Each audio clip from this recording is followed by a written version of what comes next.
ایک مرتبہ حضور پاک صلی اللہ علیہ وسلم فاقے سے تھے، اپنے گھر میں بیٹھے ہوئے تھے، کئی دن کا فاقہ تھا۔ حضرت ابو بکر صدیق رضی اللہ عنہ آئے تو حضرت ابو بکر صدیق رضی اللہ تعالیٰ عنہ کے چہرے سے بھی یہ نظر آ رہا تھا کہ کئی دنوں سے حضرت ابو بکر بھی بھوکے ہیں اور فاقے سے ہیں۔ ابھی تھوڑی دیر گزری کہ حضرت عمر رضی اللہ تعالیٰ عنہ بھی آئے۔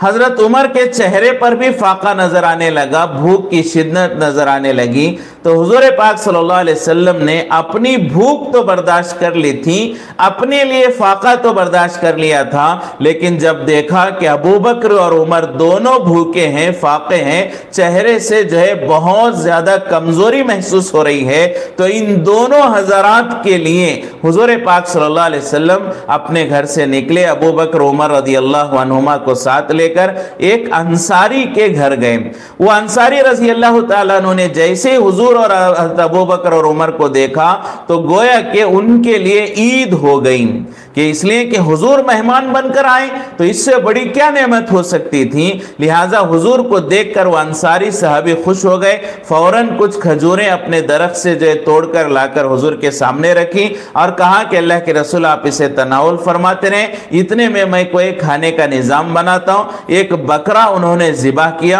اور بیوی سے کہا کہ گھر میں روٹیاں بنائے، فوراً بکرا ذبح کیا اور اسے پکایا اور روٹیاں بنائی اور لا کر وہ دسترخوان حضور پاک صلی اللہ علیہ وسلم کے پاس رکھا۔ تو جیسے ہی حضور کے سامنے وہ دسترخوان آیا تو حضور پاک صلی اللہ علیہ وسلم نے اس میں سے کچھ روٹی اور کچھ گوشت لے کر جو ہے اپنے جو ہے اس روٹی میں ڈالا اور جو ہے صحابی سے کہا کہ جاؤ یہ میرے گھر دے کر آؤ، اس لیے کہ میری بیوی حضرت عائشہ بھی کئی دنوں سے فاقے سے ہیں، عائشہ کے گلے میں بھی کئی دنوں سے کوئی کھانے کی چیز نہیں اتری ہے، لہٰذا جاؤ اس کا کچھ حصہ جو ہے میرے گھر کو بھی دے کر آؤ۔ تو جو ہے پھر اس کے بعد جو ہے حضور پاک صلی اللہ علیہ وسلم نے حضرت عمر رضی اللہ تعالیٰ عنہ سے کہا ہم جانتے ہیں کہ کئی دنوں کے فاقے کے بعد کچھ گوشت اور روٹیاں حضور اور حضرت عمر اور ابو بکر کے سامنے ہیں، اس کو حضور پاک صلی اللہ علیہ وسلم نے فرمایا کہ اے عمر سن لو، یہ وہ نعمتیں ہیں جن کے بارے میں حشر میں ہمیں اللہ کو جواب دینا پڑے گا۔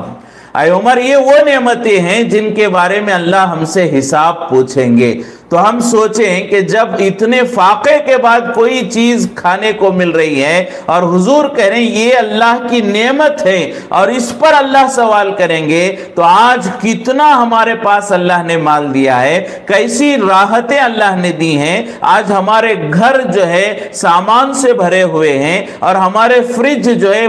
پھلوں سے سبزیوں سے بھرے پڑے ہوئے ہیں اور ہمارے دسترخوان پر کئی قسم کے جو ہے سبزیاں اور کئی قسم کے کھانے بنے ہوئے ہیں، اور آج ہمارے کھانے کے بعد اتنا ہم پھینک دیتے ہیں، ضائع کر دیتے ہیں اور کچرے اور کوڑے میں ڈال دیتے ہیں، شاید اتنا صحابہ کے زمانے میں کسی کو کھانے کو بھی نصیب نہیں ہوتا، اور ہم اتنا سب کچھ ملنے کے بعد بھی یہ سوچیں کہ یہ کوئی نعمت نہیں ہے